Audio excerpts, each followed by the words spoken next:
umpisahan po natin ito dahil po ngayon pong panahon ngayon, marami po nag-o-offer, kaya po sa Kamaynilaan, nag-o-offer po ng libreng sakay.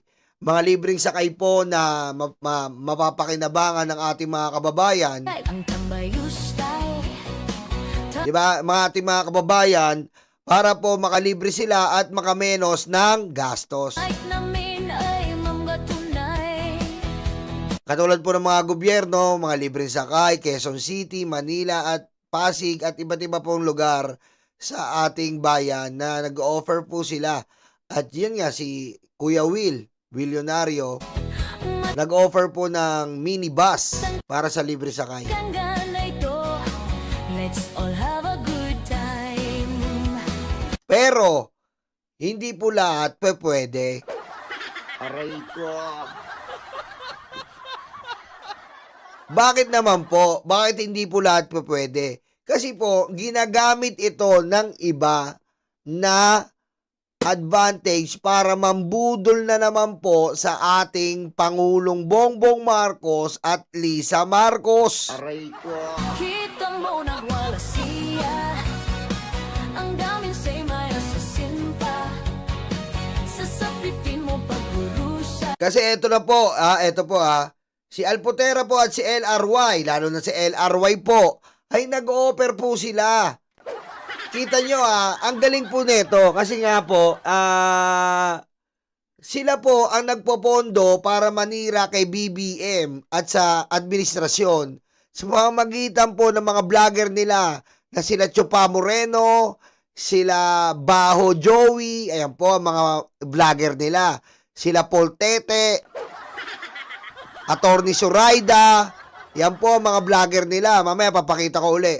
Ito po, nag-o-offer sila. Ceres Basids President Call for Bayanihan. Ayan, mag-o-offer daw po sila ng, siyempre, sila ang may-ari ng mga bases na yan. One trait that stands out among Filipino in the spirit of bayanihan. Amidst uncertainty happening in the Middle East, this unique Filipino trait is being called upon to help our country tide over the volatility in oil prices.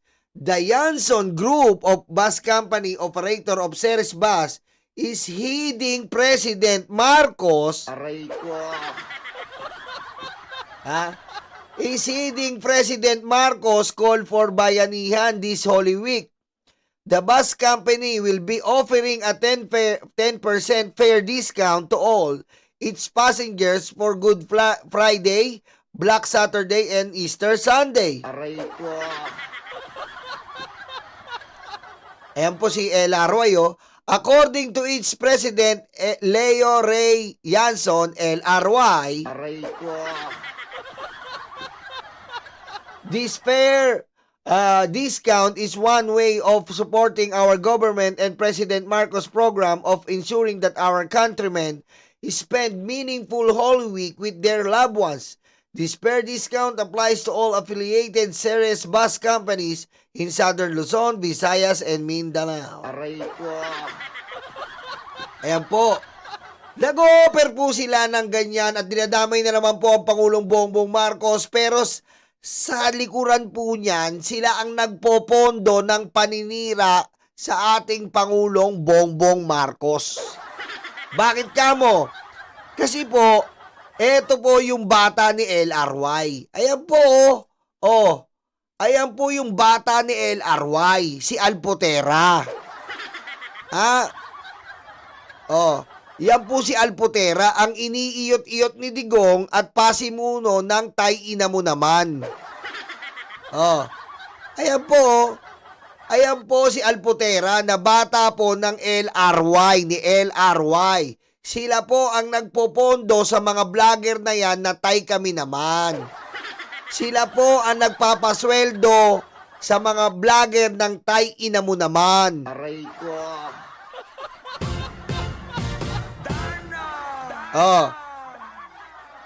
Tignan mo, ginagamit na naman nila sa ating Pangulong Bongbong Marcos. Binubola na naman nila ang ating Pangulong Bongbong Marcos, si Efelisa. Pero sa likod nito, sila ang mga founder o nagpa-fund ng pagbagsak ng gobyerno. Sila-sila po yan. Aray ko. Oh. Nagpapanggap na naman sila. Ayan o, kitang-kita nyo po. Ang papangit ng mga mukha nito.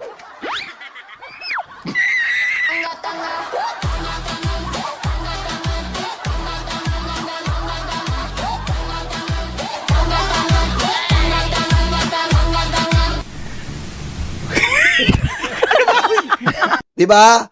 Kita nyo naman po, nambobola na naman sila na kesyo.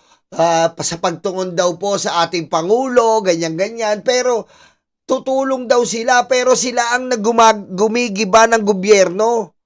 Ha? Paano kayong tutulong kung mismo kayo ang gumigiba ng gobyerno?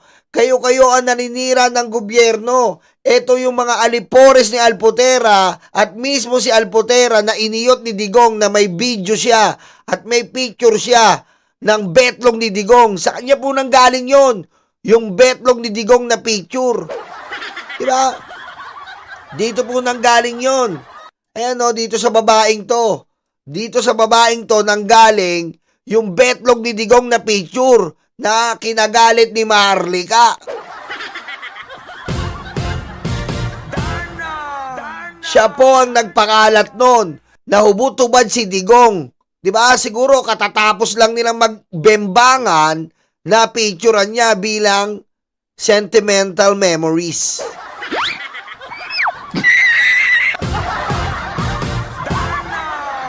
Oh. At itong babaeng ito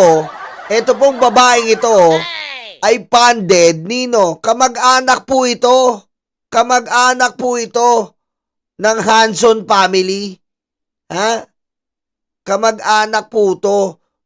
Yung isa sa mga Hanson family, asawa nito. Oh. May asawa to. Pero hindi natin alam bakit may picture ni Digong na ubot-ubad. Aray ko.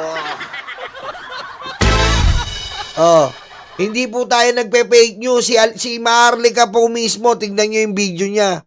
Tinitira nila to. Kasi nga po, nilabas nito ang hubot-hubad na betlog ni Digong. Kurduroy! Ikaw talaga.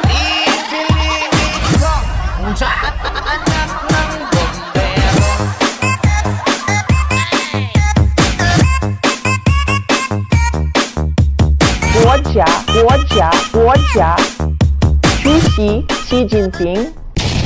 Oh, at ito po ang mga bata niyan. Oh, ayan po yung mga vlogger niyan. Ayan po yung mga vlogger niyan. Ito, baho kipi mo. Baho kipi mo. No hugas. Di mo sinasabon, kinalikot mo pa.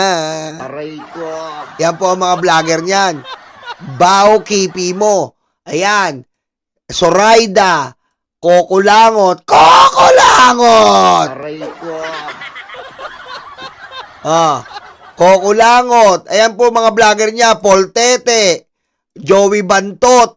At meron po sila dyan si Alvin. Si Alvin and Torisin, bagong recruit nila.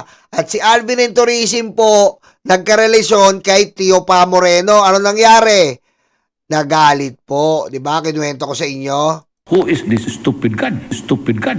Stupid God. Aray ko. Diba? Nagalit. Nagalit po si Alvin, ay si Tio Pa Moreno kay Alvin. Bakit nagalit, Nyolo? Kasi po, ayaw magpasubo ni Alvin. Ito troba ko lang kayo. Ayaw po magpasubo ni Alvin. Ang sabi ni Alvin, no, you can subo me. Aray ko. Ayaw mo? Ayaw mo? Ako nag-recruit sa'yo dito kay Alputera, tapos ayaw mo. Ayun ginawa ni Tio Pa Moreno, tinakas po ang mga pera. Aray ko. Tinakas ang mga pera. At doon na nga nagsimula ang sigalot ni Tio Pa Moreno at na itong grupo na to.